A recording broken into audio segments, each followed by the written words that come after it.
بسم اللہ الرحمن الرحیم، السلام علیکم۔ نور اللہ آپ کی خدمت میں حاضر ہے۔ جعلی ڈگری اور عدلیہ میں صفائی کا آپریشن شروع۔ اچھا، یہ کیا کیا کہانیاں ہیں، وہ جعلی ڈگری ہے یا نہیں ہے، کس کی ہے اور کیا نتیجہ نکلے گا، یہ ساری باتیں میں آپ کو بتاؤں گا۔ لیکن دوسری طرف آپ کو بتاؤں کہ عزت یا ذلت اور انتخابات یا مصیبت، جی ہاں، آکسفورڈ یونیورسٹی کے چانسلر کا الیکشن عمران خان کے لیے ایک مصیبت بن گیا ہے۔ وہی ٹیکٹکس، وہی طریقے، وہی انداز، وہی تراکیب جو عمران خان صاحب اور ان کی پارٹی اور ان کے لوگ استعمال کرتے تھے، الٹی پڑ گئی۔ وہ کہتے ہیں نا، الٹی پڑ گئی سب تدبیریں، کچھ نہ دوا نے کام کیا، یا دوا کی بجائے وہ دم بھی کہا جا سکتا ہے، بلکہ وہ تعویذ اور وہ ساری چیزیں بھی کہی جا سکتی ہیں، لیکن وہ سارے کام ٹھپ ہوئے ہیں۔ لیکن ان سب چیزوں سے پہلے آپ کو بتاؤں کہ لوگوں کو ریلیف دلانے کے لیے نواز شریف صاحب میدان میں آئے ہیں۔ بڑی دیر کر دی مہرباں آتے آتے، لیکن بہرحال میاں صاحب کی انٹری ہوئی ہے۔ ویسے تو ان کے بارے میں خبریں چل رہی ہیں کہ وہ پاکستان سے جا رہے ہیں اپنے معائنے کے لیے، اپنے علاج کے لیے، اور ویسے کیوں نہ جائے۔ اور بھئی وہ جس سٹیٹس پہ، جس لیول کے آدمی ہیں، مطلب مجھے بھی، میں اپنے سورسز اور ریسورسز کے مطابق میری کوشش ہوتی ہے کہ بیسٹ جگہ سے علاج کرایا جائے، اچھے ڈاکٹر کو، جہاں پاکستان میں رہتے ہوئے جو بہتر ہو سکتا ہے اس تک پہنچا جا سکے۔ تو نواز شریف صاحب ظاہر ہے، اور وہ اگر گئے بھی تو چند دن کے بعد واپس بھی آ جائیں گے۔ اور واپس کیوں نہیں آئیں گے جب ان کے اپنے بھائی کی حکومت وفاق میں، ان کے بیٹی کی حکومت سب سے بڑے صوبے میں پنجاب میں، اور باقی سیٹ اپ بھی ان کی مرضی کا، جو اوپر سیٹ اپ ہے نا، ان سے بھی اوپر، وہ بھی سارا ان کی مرضی کا ہے۔ مطلب کہا تو یہ جاتا ہے نا، انہوں نے لگایا، تو پھر پریشانی کس بات کی۔ اور وہ نواز شریف جو جیل میں ہوتے ہوئے باہر چلا جاتا ہے، 2 مرتبہ ہو گیا کہ گرفتار ہوتے ہیں، پکڑے جاتے ہیں، جیل میں ہوتے ہیں، اور پھر باہر چلے جاتے ہیں میاں نواز شریف صاحب۔ اب ان کی قسمت کہیں، ان کا ارینجمنٹ کہیں، ان کے تعلقات کہیں، ان کے روابط کہیں، جو مرضی کہہ لیں، لیکن ہے بھئی، وہ ریالٹی ہے۔ تو وہ نواز شریف جو جیل میں رہتے ہوئے باہر چلا جاتا ہے، تو اب تو اپنی حکومتیں، اپنا سیٹ اپ، ساری چیزیں اپنی، تو اب کیا مسئلہ ہے؟ تو اس لیے وہ جائیں گے بھی، آئیں گے بھی، ان کا آنا جانا چلتا رہے گا، انلیس کوئی بہت ہی بڑی تبدیلی نہ آ جائے، جو فی الحال آنے والی نہیں ہے۔ پر اس سے پہلے کچھ عرصے سے ان کے جو اپیرنس ہوئی وہ پنجاب گورنمنٹ کے ساتھ تھی، اپنی صاحبزادی مریم نواز صاحبہ کے ساتھ وہ کچھ چیزوں میں شامل نظر آئے، میٹنگز میں، اجلاسوں میں، اور تازہ ترین جو ایک بڑا ریلیف دیا گیا جو صوبے پنجاب کے لوگوں کو، 500 یونٹ تک والے لوگوں کو، اور ایک بڑی تعداد ہے اس میں لوگوں کے نا، جن کو 14 روپے پر یونٹ بجلی کا بل کم کرنے کا، اور وہ پنجاب حکومت اس کی سبسڈی پے کرے گی۔ اچھا، اس میں کیا اثر آئے گا، کیسے؟ بہرحال ایک اچھی بات ہے کہ گورنمنٹ اگر کسی کے لیے کرتی ہے کوئی کام، اس کو اور زیادہ اچھے طریقے سے کیا جا سکتا ہے۔ اچھا، یہ اس طرح کا کرٹیسزم رہے گا، میں بھی کر رہا ہوتا ہوں، میں اس حوالے سے بات کرتا ہوں کہ اس کو اور زیادہ اچھے طریقے سے مینیج کیا جا سکتا ہے، لیکن اس میں وفاقی حکومت کو اپنا حصہ ڈالنا چاہیے تھا۔ بہرحال نواز شریف صاحب نے اب دونوں حکومتوں کو یہ کہا ہے، وفاقی حکومت کو بھی اور پنجاب حکومت کو بھی، کہ دونوں مل کے لوگوں کی سہولت کے لیے، لوگوں کے ریلیف کے لیے کام کریں۔ بڑی اچھی بات ہے اگر دونوں حکومتیں مل کے کر رہی ہوں گی تو پھر مسائل حل ہو ہی جائیں گے، اگر دونوں حکومتیں، ساری حکومتیں مل کے کرنا چاہیں تو۔ بہرحال مسائل حل نہیں ہو رہے تو وہ عمران خان صاحب کے ہیں۔ ایک طرف ان پر جیل میں سختیاں ہوتی جا رہی ہیں، پابندیاں بڑھتی جا رہی ہیں، بندے ٹوٹتے جا رہے ہیں، بندے پکڑے جا رہے ہیں، نیٹ ورک ختم ہو رہے ہیں، مشکلات میں اضافہ ہو رہا ہے، پارٹی میں ٹوٹ پھوٹ جاری ہے۔ ان کی اپنی بہن کہتی ہیں کہ وہاں پہ بڑی سختیاں ہو رہی ہیں، ہم سے بات نہیں کرنے دیتے، عمران خان سے بات نہیں کرنے دیتے، عجیب لوگ وہاں پھر رہے ہوتے ہیں، سارے مسائل ہوئے مطلب، اور وہ ان کے لیے مسائل بڑھتے جا رہے ہیں۔ اصل میں ان کو بڑے پیار سے، بڑے اچھے طریقے سے رکھا گیا تھا، لیکن وہ انہیں راست نہیں آ رہا تھا۔ وہ بار بار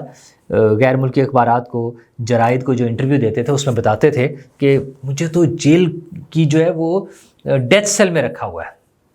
کال کوٹڑی میں رکھا ہوا ہے، قید تنہائی میں رکھا ہوا ہے۔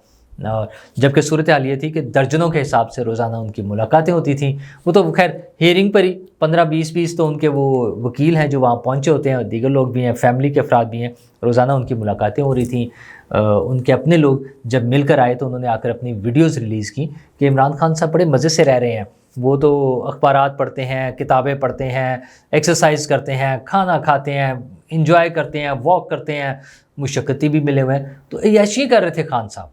لیکن جب وہ مسلسل وہ شور مچاتے رہے کہ میرے ساتھ بڑا ظلم ہو رہا ہے، تو تھوڑی سی سختیاں بھی ہو گئی ہیں۔ اچھا، اس دوران میں وہ نیٹ ورک پکڑے گئے ہیں جو ان کو فون کروا رہے ہوتے تھے، مطلب وہ کہتے ہیں 3 ہفتے ہو گئے میرے بیٹے سے بات نہیں ہو رہی، تو 3 ہفتے پہلے کیسے ہو رہی تھی؟ کیا کوئی اور ہی باروباری سسٹم چل رہے تھے، پر اب وہ چونکہ لوگ پکڑے گئے ہیں، تبدیل ہو گئے ہیں، یہ ساری چیزیں ہو رہی ہیں، اس لیے انہیں بڑی پریشانی ہے۔ اور ان کو اب حال یہ نظر آ رہا تھا کہ وہ آکسفورڈ یونیورسٹی کا چانسلر کا الیکشن لڑے اور پھر یونیورسٹی کہے کہ جناب عمران خان صاحب کو بھیجے اور وہ وہاں چلے جائیں، تو وہ بھی اب کہانی الٹ گئی ہے۔ تو عمران خان صاحب کی اپنی اور ان کی پارٹی کی پالیسی کے مطابق کہ شور مچا دیں، تو وہ شور مچ گیا ہے، لیکن شور مچا ہے عمران خان صاحب کے خلاف، اور وہاں پہ جو دھڑا دھڑ اپلیکیشنز پہنچی ہیں یا کمپلینٹس پہنچی ہیں یا ریزرویشنز پہنچی ہیں لوگوں کی کہ آپ ایک ایسے شخص کو اپنا چانسلر بنانے لگے ہیں جو فراڈیا ہے، مطلب فراڈ کے کیسز میں انوالو ہے، جھوٹ بولنے میں، اور بہت ساری چیزیں ان تک وہاں پر پہنچی ہیں۔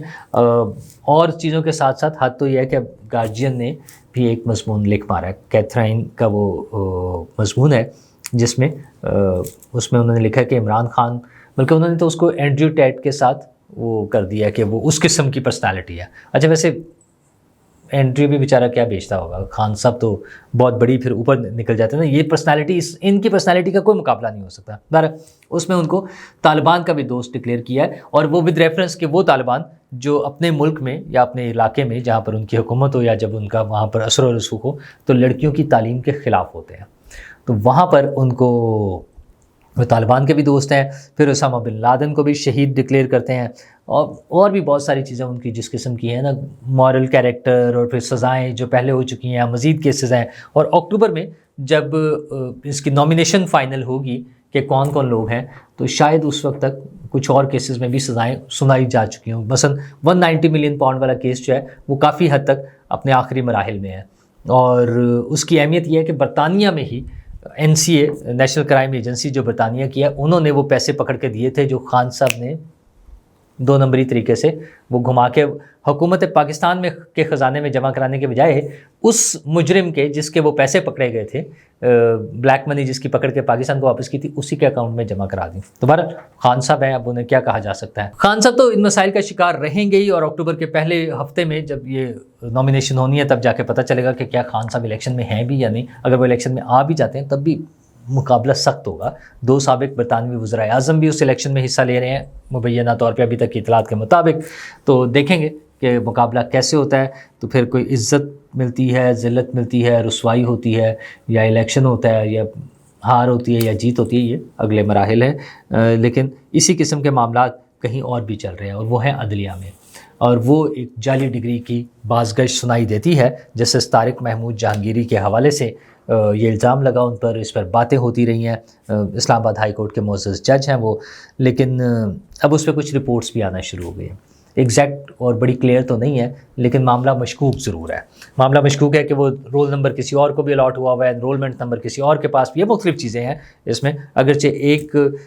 وہ جو پہلو اس میں یہ بھی ہے کہ ابھی تک انہوں نے خود براہ راست جا کر اس میں کوئی ایسی ہیئرنگ نہیں ہوئی جس میں انہوں نے خود جا کر جواب دیا ہو، تو نہ صرف وہاں سے جو انہوں نے چیک کرنا ہے، کراچی یونیورسٹی کا وہ ہے نا سارا ریکارڈ، لیکن مسئلہ یہ ہے کہ